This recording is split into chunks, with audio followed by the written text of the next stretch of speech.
Buenas tardes. Venimos toda la tarde hablando de la palabra de Dios, de su santa y bendita palabra, de su evangelio. Quería empezar este mensaje dando una pregunta a ustedes. ¿En qué día vives? ¿Crees que puedes asegurar si vives en viernes, en buen domingo? ¿Qué consecuencias tiene esta idea? Vamos a comprobarlo ahora. Era viernes, pero el domingo vino. El viernes fue un día oscuro y triste.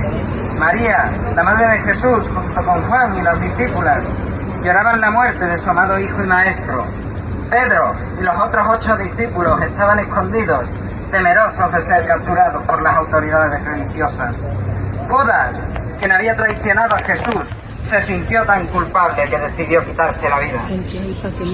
Los escribas y fariseos, quienes habían conspirado para matar a Jesús, se regocijaban en su muerte. La muerte de Cristo en la cruz fue necesaria para pagar el precio por nuestros pecados y para reconciliarnos con Dios.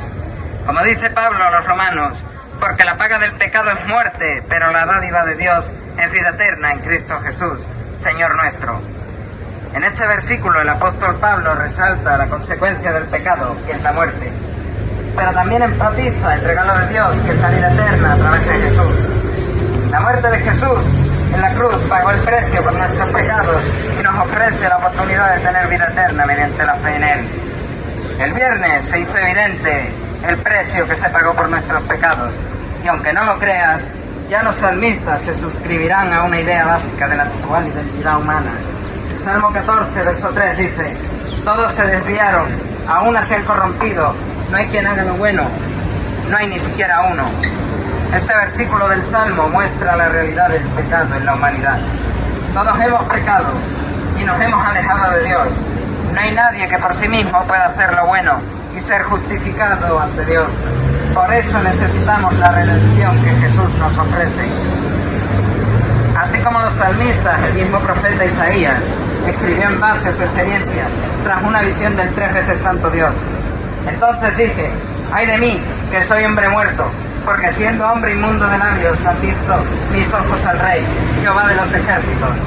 Esta cita describe la experiencia de Isaías cuando tuvo una visión de la santidad de Dios.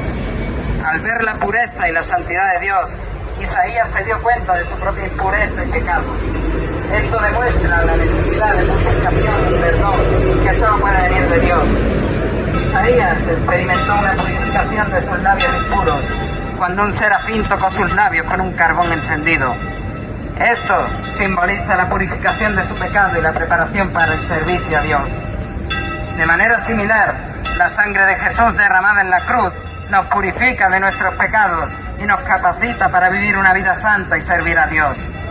La purificación de Isaías fue un evento único y personal, mientras que la purificación a través de la sangre de Jesús es universal y está disponible para todos los creyentes. La sangre de Jesús tiene un poder eterno y perdurable para limpiar completamente nuestros pecados y reconciliarnos con Dios.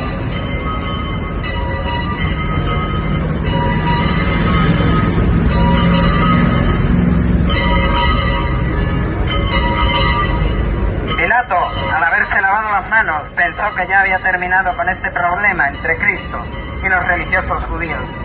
Pero Jesús sabía que su muerte era solo el comienzo. Él dijo: consumado es, indicando que la obra de la redención se había llevado a cabo y que la victoria sobre el pecado y la muerte había sido lograda. Era viernes, pero el domingo vino. Ese domingo todo cambió. El cuerpo de Jesús ya no estaba en la tumba, y María y los discípulos lo vieron y se llenaron de alegría y esperanza. La resurrección de Jesús es la prueba de que Él es el Hijo de Dios y que Él tiene poder sobre la muerte y el pecado. El mismo Pedro se suscribe a esta fe cuando predica en el libro de Hechos de los Apóstoles. Y dice así: este Jesús es la piedra reprobada por vosotros los edificadores, la cual ha venido a ser cabeza del ángulo. En ningún otro hay salvación, porque no hay otro nombre bajo el cielo dado a los hombres en que podamos ser salvos. Amén. Era viernes, pero el domingo vino. Al comparar a Cristo con Adán, podemos ver que así como el pecado y la muerte entraron al mundo a través de la desobediencia de Adán, la justicia y la vida eterna entran al mundo a través de la obediencia de Jesús. Jesús, como el segundo Adán, restaura lo que se perdió en el primer Adán y nos ofrece la salvación y la reconciliación con Dios, así como lo dice Pablo en Romanos 5. Podríamos decir que en el viernes toda la humanidad vivía en el pecado de Adán y esperando la muerte espiritual que éste trajo al desobedecer a Dios en el jardín de Edén. Pues como dice Ezequiel 18,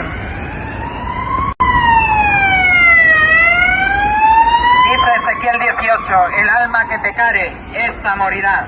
El profeta añade que la salvación antes del domingo venía por arrepentimiento de pecados, como así lo publicaba el primo de Cristo, Juan Bautista, en el río Jordán. Pero si intentas arrepentirte de tu pecado y volverte de tu desobediencia a la ley de Dios por ti mismo, no puedes. ¿Qué se necesita para alcanzar el arrepentimiento genuino delante de Dios? Hemos repetido que era viernes, pero el domingo vino. Y así como el viernes, la nación de Israel tenía su fe puesta en las leyes de Moisés, las sinagogas y el templo de Jerusalén para ser libres, ese domingo todos aquellos que pusiesen su fe en Cristo como Señor y Salvador de manera genuina, recibirían la completa y segura esperanza de que sin importar cuánto cayesen, por una fe genuina puesta en la persona de Cristo, el mismo Cristo llenaría el hueco de su corazón en forma de cruz con el Espíritu Santo, quitando su corazón de piedra y poniendo uno de carne, en el cual se cumpliría la Escritura cuando dice: la ley de Jehová es mi deleite, en ella medito de noche y de día. En el Evangelio de Marcos, escrito por mano del amanuense Juan Marcos, Pedro también testifica sobre la resurrección de Jesús. Marcos relata cómo las mujeres encontraron la tumba vacía y un ángel les dijo: no temáis, buscáis a Jesús Nazareno, el que fue crucificado, ha resucitado, no está aquí, mirad el lugar donde le pusieron. Pedro mismo fue testigo de la resurrección y proclama en su primera carta: bendito el Dios y Padre de nuestro Señor Jesucristo, que según su grande misericordia nos hizo renacer para una esperanza viva por la resurrección de Jesucristo de los muertos. Era viernes, pero el domingo vino. El viernes fue un recordatorio de las consecuencias del pecado y del juicio de Dios contra el pecado. Pues está escrito, y de la manera que está establecido para los hombres, que mueran una sola vez, y después de esto el juicio. Pero el domingo trajo la esperanza y la vida eterna a través de la victoria de Jesús sobre el pecado y la muerte. Pedro también escribe en su primera carta: porque también Cristo padeció una sola vez por los pecados, el justo por los injustos, para llevarnos a Dios. Debemos recordar la historia completa de la muerte y la resurrección de Jesús y poner nuestra fe en Cristo y la victoria que tenemos en su resurrección. Una fe no basada en las obras, sino con el propósito de realizar buenas obras. Pedro enseña en su segunda carta: por tanto, hermanos, tanto más procurad hacer firme vuestra vocación y elección, porque haciendo estas cosas no caeréis jamás. Pues como hemos dicho, no hay obras suficientes para subir al cielo, pero a través de la fe en Jesús y su obra redentora es que podemos tener la seguridad de vida eterna. ¿En qué día vives? ¿Acaso vives puesto tu fe en la resurrección de Cristo, esperando tu propia resurrección?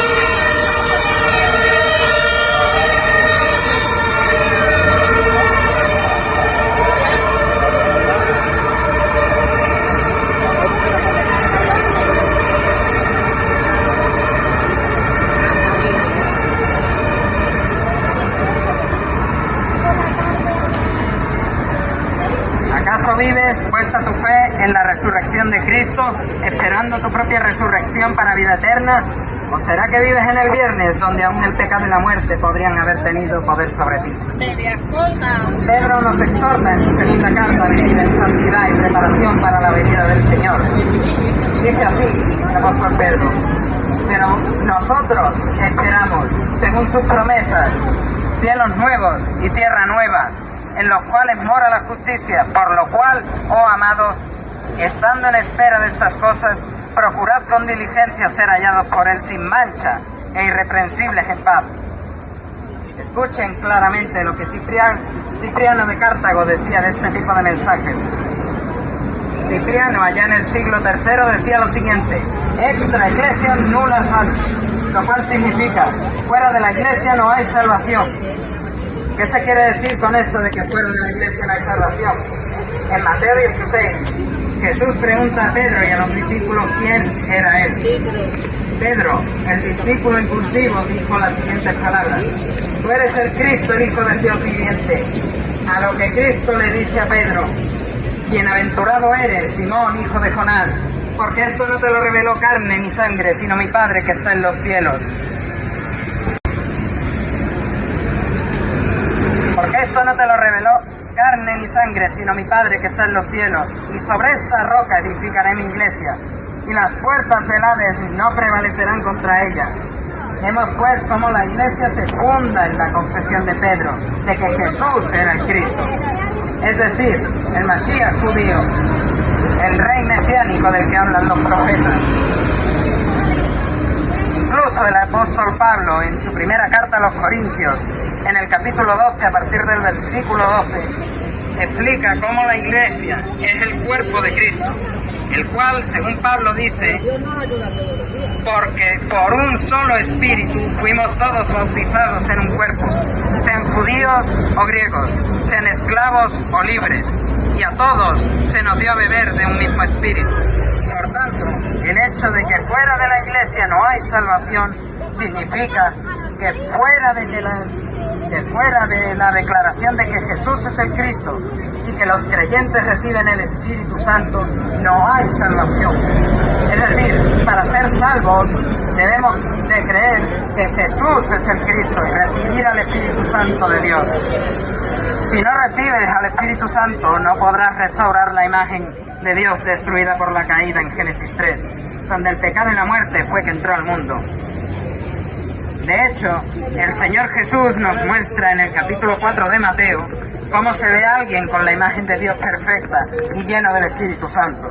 En este capítulo de la Escritura vemos cómo el mismo diablo intenta tentar a Jesús, dándole tres tentaciones a Jesús cuando había pasado 40 días de ayuno en el desierto. El escritor nos dice: y vino a él el tentador y le dijo: si eres hijo de Dios, di que estas piedras se conviertan en pan.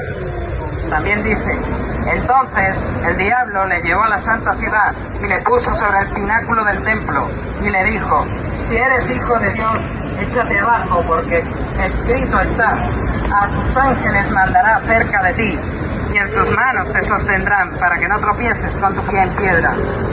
También nos dice: otra vez le llevó el diablo a un monte muy alto y le mostró todos los reinos del mundo y la gloria de ellos.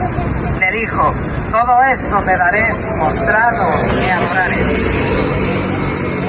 ¿Qué hace Cristo para defenderse de estas tres tentaciones de Satanás? Jesús le dice a cada una de las palabras del diablo lo siguiente. A la primera tentación, él dice: él respondió y dijo: escrito está, no solo de pan vivirá el hombre, sino de toda palabra que sale de la boca de Dios. A la segunda tentación, Cristo dice: Jesús le dijo: escrito está también, no tentarás al Señor tu Dios. En cuanto a la tercera tentación, Jesús dice: entonces Jesús le dijo: vete, Satanás, porque escrito está: al Señor tu Dios adorarás y a Él solo servirás. Veamos lo que pasó justo después de las últimas palabras de Cristo. Leví el publicano nos dice en su evangelio: el diablo entonces le dejó, y he aquí vinieron ángeles y le servían. Entonces, así como lo dice Pablo, verdaderamente la fe viene por el oír, y el oír la palabra de Dios. Y también dice en su carta a los Romanos capítulo 1: porque no me avergüenzo del evangelio, porque es poder de Dios para salvación a todo aquel que cree, al judío primeramente y también al griego, porque en el evangelio la justicia de Dios se revela por fe y para fe, como está escrito: mas el justo por la fe vivirá. Por tanto, si queremos resistir al diablo, el pecado y la muerte, solamente hay una cosa que se pueda hacer: debemos tener fe en la palabra bendita de Dios y en su santo evangelio, que es poder de lo alto para la salvación de nuestras almas. Por tanto, les recuerdo la pregunta con la que empecé. ¿En qué día vives? Si vives en el viernes, déjame decirte dos cosas.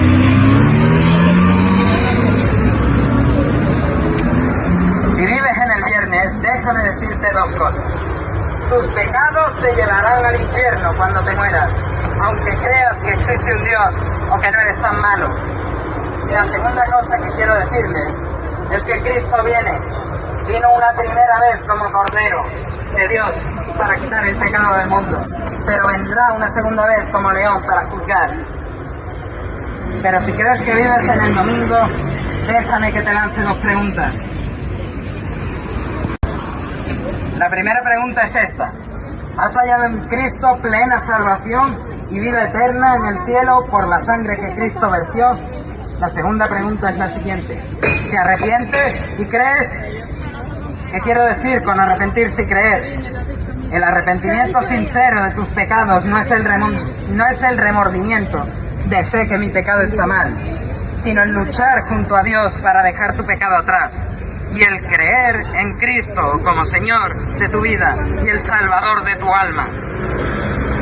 El Salvador de tu alma que murió en una cruz por tus pecados, por los pecados de aquellos que creerán en Él, que fue sepultado y que resucitó al tercer día triunfante ante la muerte y el pecado. Pues como dice Jesús a través del apóstol Juan en el capítulo 3 de su Evangelio, respondió Jesús a Nicodemo: de cierto te digo que el que no naciere de agua y del Espíritu no puede entrar en el reino de Dios. Recuerden las palabras del Señor que dijo: velad, pues porque no sabéis el día ni la hora en que el Hijo del Hombre ha de venir. Como Pedro escribe en su primera carta: sabiendo que fuisteis rescatados de vuestra vana manera de vivir, la cual recibisteis de vuestros padres, no con cosas corruptibles como oro o plata, sino con la sangre preciosa de Cristo, como de un cordero sin mancha y sin contaminación. En Cristo encontramos la redención y el perdón de nuestros pecados. Así que recuerden que libres, Dios les puede hacer libres, que Él puede ser su castillo fuerte, fuente de sublime gracia, y que como Jesús todo lo pagó, ¿qué me puede dar perdón? Solo de Jesús la sangre, a Él sea la gloria. Amén.